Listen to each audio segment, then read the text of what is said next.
Olá, vamos dando continuidade aqui a Bhagavad Gita como ele é, capítulo 4, conhecimento transcendental. Então hoje, no dia de hoje, vamos ao verso 22 e estamos estudando sobre o conhecimento acerca do absoluto, acerca de Deus, acerca da suprema personalidade de Deus, o todo atrativo, o todo atraente. Então, estamos falando aqui sobre acerca de determinados assuntos, como a mente, a inteligência e como o sentimento de propriedade que nós temos de achar que as coisas são nossas, que tudo é meu, que eu faço, eu fiz isso, eu fiz aquilo outro. E, no entanto, nós não fazemos absolutamente nada. Deus age em nosso coração, Deus está assentado em nosso coração como a grande alma na pequena alma, e Deus é que é o supremo controlador de tudo e de todos. Então, nesse processo, a gente precisa entender, se quiser, claro, que Deus dá livre-arbítrio a todas as almas, para que elas façam, ajam na hora que elas acharem melhor, e na hora que elas acharem que devem. Por isso que nós caímos aqui nesse mundo material e estamos aqui atados a cordas, aos três modos da natureza material: bondade, paixão e ignorância, e vivemos sobre o jugo do domínio da mente, que mente o tempo todo, da inteligência, que se nós não tivermos inteligência para discernir acerca das coisas, nós também iremos nos tornar pessoas tolas, pessoas que estão no modo da ignorância. E o conhecimento transcendental, ele vai fazer toda a ação, que é a diferença entre aquele que não sabe absolutamente de nada acerca de Deus e aquele que sabe acerca de Deus e se torna um devoto de Deus consciente. E pratica Bhakti Yoga para cada dia mais se aproximar do Supremo. Então, quando a gente executa as ações aqui no mundo material, a gente deve saber que nós não fazemos absolutamente nada. Por isso que entra o falso ego, né, que é o falso eu, que é aquele eu inferior de estar localizado, que está com a mente localizada no eu faço, no eu executo, sou eu que sou o proprietário de todas as coisas materiais que eu tenho, tudo que eu tenho é meu. E aí a gente se enreda, e aí a gente vai buscar esse falso entendimento de que nós não somos absolutamente o que pensamos acerca do nosso corpo, acerca das coisas materiais que nos rodeiam. Então, nesse processo de conhecimento transcendental,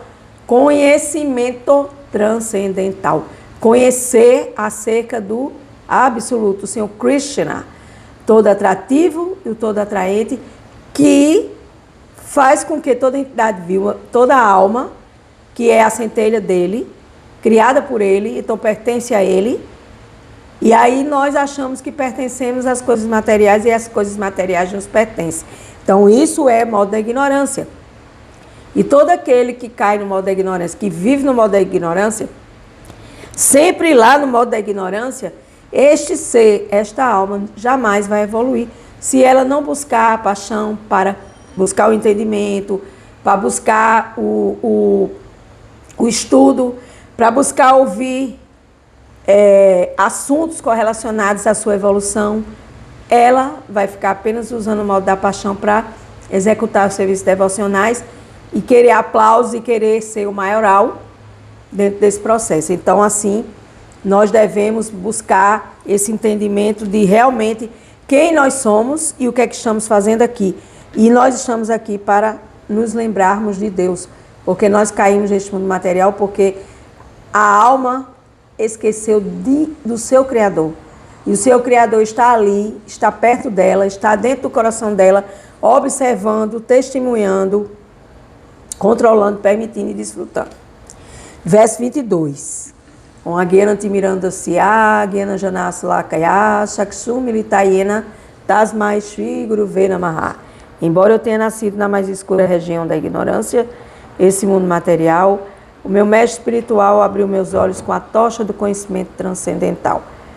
A tal mestre espiritual, eu ofereço e presto minhas respeitosas reverências ao conhecimento transcendental, ao conhecimento acerca do absoluto, a Bhagavad Gita, a ciência suprema da alma, demais escrituras autorizadas, shastras dentro da sociedade internacional para a consciência de Deus, para a consciência de Krishna.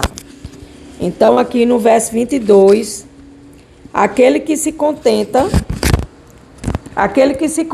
com o ganho que vem automaticamente, que está livre da dualidade e não inveja, que é estável tanto no sucesso quanto no fracasso, nunca se enreda, embora execute ações.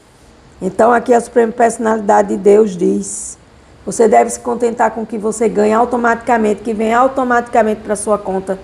Não achar que você é o desfrutador de tudo, que você é quem criou o seu trabalho, quem lhe deu esse trabalho. Não, não, não, não.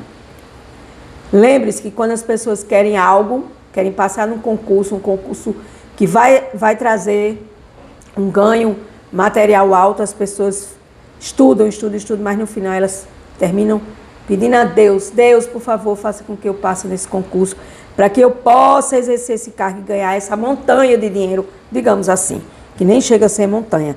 Então, essa estabilidade que vem da palavra estável não faz com que você caia na dualidade, ou seja, você ficar com inveja, ou então você também não agradecer pelo que você ganha, porque ter inveja do outro que tem e não agradecer pelo que você tem é viver na dualidade.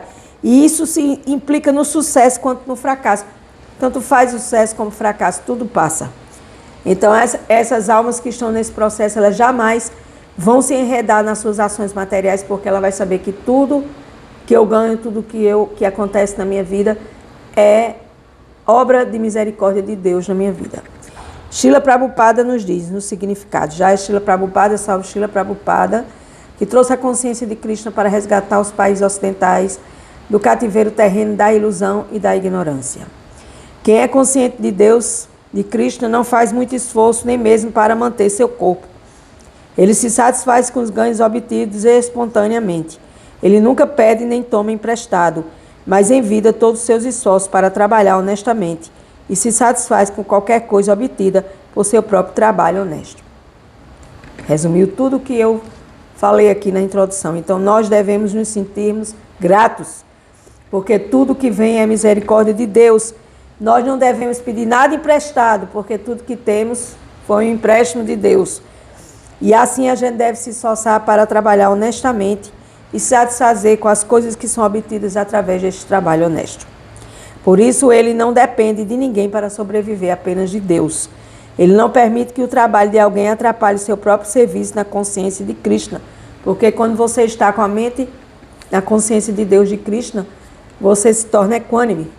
E essa equanimidade, esse equilíbrio jamais deve ser permitido que alguém venha e entre nesse seu trabalho de consciência de Krishna, porque você vem trabalhando isso, batalhando, você vem executando o seu trabalho, fazendo suas sadhanas espirituais, justamente para você se tornar uma pessoa equilibrada. Entretanto, para servir ao Senhor, ele pode participar de qualquer espécie de ação, sem se deixar perturbar pela dualidade do mundo material. Ganhou, perdeu. Choveu, fez sol. Como diz em inglês, doesn't matter. Não importa, isso tudo vem de Deus e você deve se contentar e agradecer. A dualidade aqui é sentida sobre a forma de calor e frio, ele exemplifica aqui, ou miséria e felicidade. Quem é consciente de Deus, Krishna, está acima da dualidade, porque não hesita em executar qualquer ação para satisfazer Krishna. O objeto do ganho do meu trabalho é satisfazer a Suprema Personalidade de Deus, é satisfazer Deus e não satisfazer meu chefe material. Por isso ele é firme tanto no sucesso quanto no fracasso. Estes sinais são visíveis naqueles que estão em pleno conhecimento transcendental, que é justamente isso que nós estamos estudando, eu e vocês que me assistem ou não. Então, conhecimento transcendental vai trazer esse conhecimento para você não se enredar, nem ficar nessa corda, nessa gangorra, lá em cima, lá embaixo, lá em cima lá embaixo. Você procura o equilíbrio e a equanimidade. Verso 23. O trabalho do homem que não está apegado aos modos qualitativos da natureza material e que está situado em pleno conhecimento transcendental, emerge por completo na transcendência. Então, o homem que está livre desse cativeiro, de honra e desonra, ganhos e perdas, ele está acima dessa natureza material. Ele não está apegado ao modo da ignorância, ele não está apegado ao modo da paixão, ele não está apegado ao modo da bondade, porque essa bondade ainda não é a bondade pura de Deus, que chama-se Shuddha Sattva, que é a bondade pura, sem nenhuma contaminação desse mundo material. E essa bondade pura nós devemos trabalhar, indo para o modo da bondade, que é o estilo de vida que mais se aproxima de Deus. E aí, nesse pleno conhecimento transcendental, que conhecimento transcendental? Capítulo 4, conhecimento transcendental, tudo isso que tem sido lido nos versos, chama-se conhecimento transcendental. Tornando-se plenamente consciente de Krishna, é possível livrar-se de todas as dualidades, e assim das contaminações dos modos qualitativos da matéria.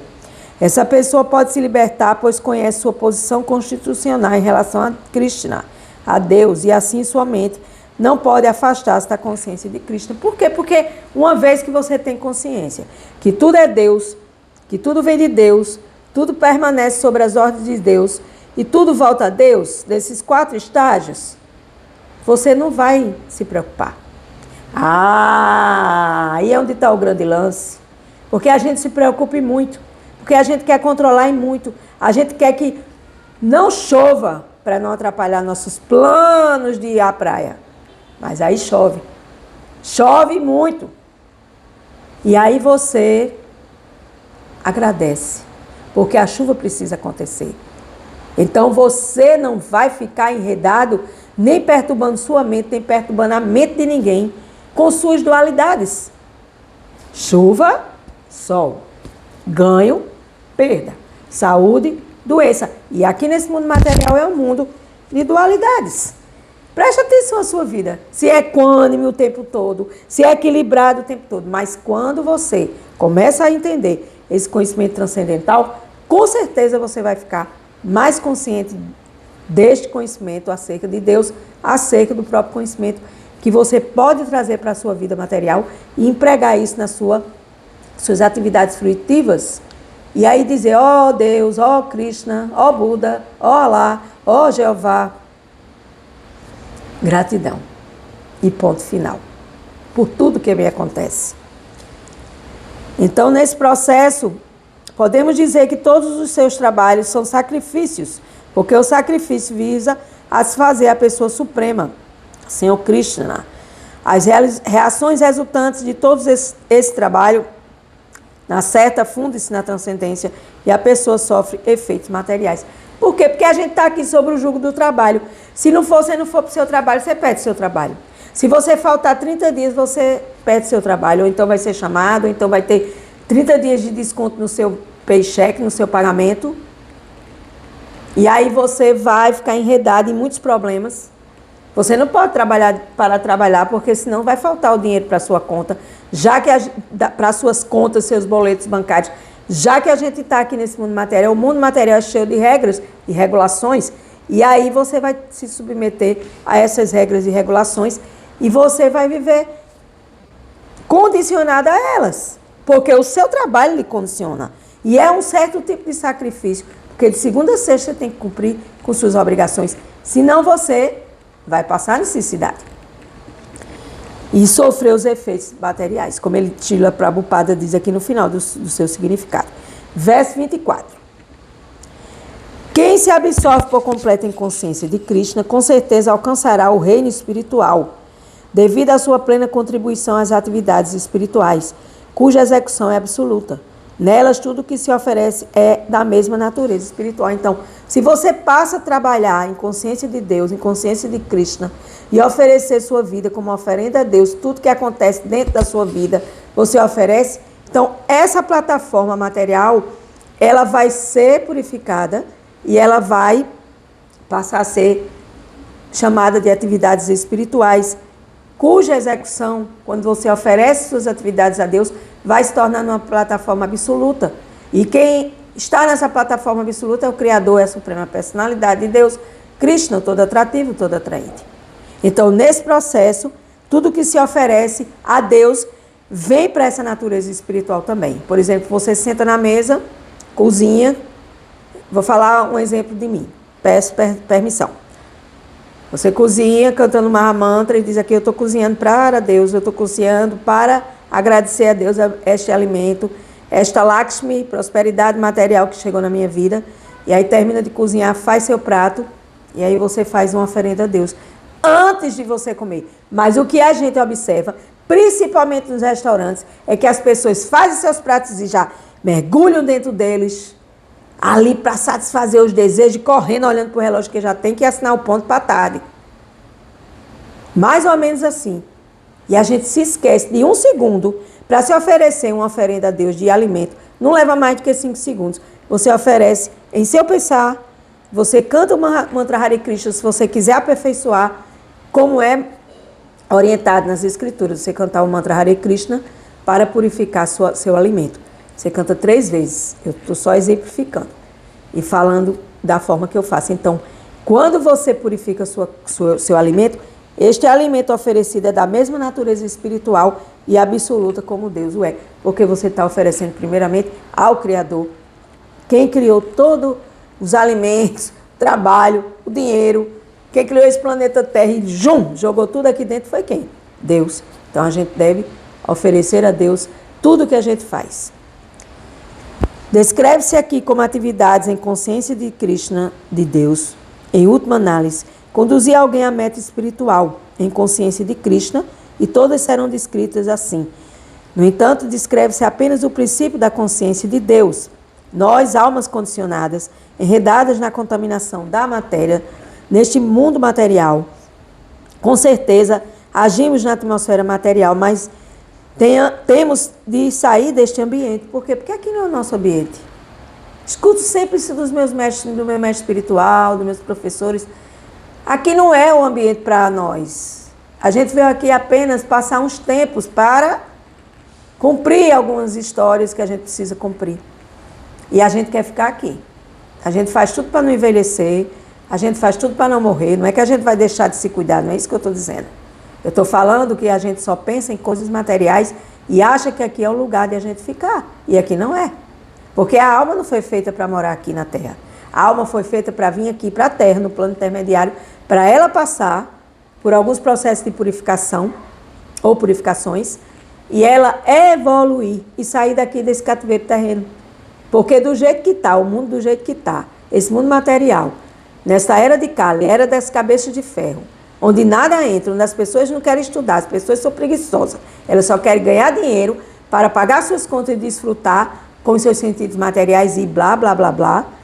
Está complicado. Por quê? Porque a gente não vê o mundo melhorar. A Covid veio, em vez de melhorar, as pessoas piraram e pioraram e continuam piorando. E aí? Como é que esse mundo material vai ser daqui a 20, 30, 40 anos? Se nós que fazemos parte desse plano material, nós não melhoramos e nós não evoluímos e expandimos a nossa consciência em direção a Deus. Então, continuando aqui, o processo pelo qual a alma condicionada pode sair da atmosfera material é a consciência acerca de Deus, acerca de Krishna. Um paciente que sofre de um distúrbio intestinal devido ao abuso de produtos lácteos é curado com outro produto lácteo, a coalhada. A alma condicionada, absorta na matéria, pode curar-se por meio da consciência de Deus. Fora isso, é ilusão. Pode tentar milhões de terapias, milhões de procedimentos cirúrgicos. Não vai ser feliz porque vai ter um vazio dentro de nós. Vai ter um vazio no nosso coração. Porque a falta de Deus ativo no coração. De você entender que você não veio aqui para ficar e sim para se melhorar. Mas eu não quero me melhorar. Tudo bem. Deus dá livre-arbítrio para nós. A opção é sua.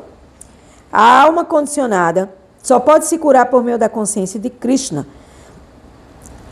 Como se expõe aqui no Gita, na Bhagavad Gita, esse processo é conhecido como sacrifícios destinados à satisfação de Deus. Quanto mais as atividades do mundo material são executadas em consciência de Deus, ou somente para o prazer de Deus, tanto mais a atmosfera se espiritualiza por meio da absorção completa. Por quê? Porque quanto mais consciência de Deus você tem, mais sua vida fica mais consciente de Deus. Isso é óbvio. Mas, como fazer para ficar consciente de Deus se eu estou enredado aqui na matéria? Se eu acho que eu vim aqui para desfrutar de tudo isso. Para me matar de trabalhar para comprar um carro 0 km de uma marca boa. Porque um tem, outro tem, eu vou ter. Ou então, para eu construir uma casa de milhões de dólares. Gente, isso é tudo passageiro. Isso é tudo perda de tempo. Quando você começa a estudar o conhecimento transcendental, você começa a se satisfazer com o que você tem e almejar a consciência de Deus. Isso sim. Porque quanto mais a gente... Ele diz aqui, ó, quanto mais as atividades do mundo material são executadas em consciência de Krishna, de Deus, mais a gente se espiritualiza por meio da absorção na consciência de Deus. O Senhor é espiritual e os raios de seu corpo transcendental se chamam Brahma Jyoti, a refulgência do Senhor espiritual. E tudo o que existe é situado nessa refulgência e apenas é coberto pela ilusão maia ou pelo gozo dos sentidos, chamado de Jyoti, Brahma Jyoti, que é o mundo material, que é chamado de material, Jyoti, é uma palavra em sânscrito. Então, Maya está aqui para nos confundir, ela não vai desistir. Enquanto você não parar de pensar nas coisas materiais, Maya vai ficar ali. Você vai fazer uma viagem para as Maldivas e vai voltar e vai se sentir vazio novamente. Você vai escalar as montanhas do Everest, vai voltar e se sentir vazio. Então, o que é bom para a gente como alma fazer? Oferecer em prol da consciência de Deus tudo aquilo que a gente consome, tudo aquilo que é produto de consumo, tudo aquilo que a gente recebe, tudo aquilo que é resultados de nossas vidas, tudo deve ser oferecido a Krishna, a verdade absoluta, o verdadeiro Criador de tudo e de todos. Então, e por que a gente sofre? Porque Deus quer cutucar e catucar a gente, para a gente mostrar para Ele que a gente realmente quer Ele e não as coisas materiais. Então, a matéria é utilizada em prol da sua verdade absoluta em busca de Deus. Por quê? Porque Deus, a Yoga Maya, que é a Yoga da ilusão, é uma energia externa de Deus, que é justamente o plano, o que os espíritas chamam de provas e expiações. Que também dentro dessas provas e expiações está inserido o karma da gente, passado e presente. Então ninguém escapa, não adianta fugir, nem mentir para si mesmo. Agora, há tanta vida lá fora e aqui dentro sempre.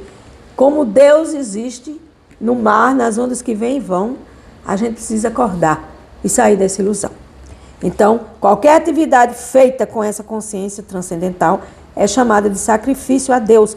Ou seja, eu ofereço tudo em sacrifício a Deus, porque Deus é maravilhoso comigo. E assim, nessa condição de essência, de consciência, espiritual, nós vamos buscando executar as nossas ações e entregar os resultados ou ganhos que nós temos materiais para Deus, para o absoluto, para o Brahman Supremo, que é aquele que é o Criador na filosofia védica, na consciência de Krishna. O Criador é chamado de Brahman, aquele que criou tudo. Esse é o método exato, né? Esse é o método exato, que é o método da consciência de Deus, que é o método da consciência de Krishna, para que você seja feliz aqui, agora e sempre, como numa onda no mar, que também foi criada por Deus Krishna. Gratidão.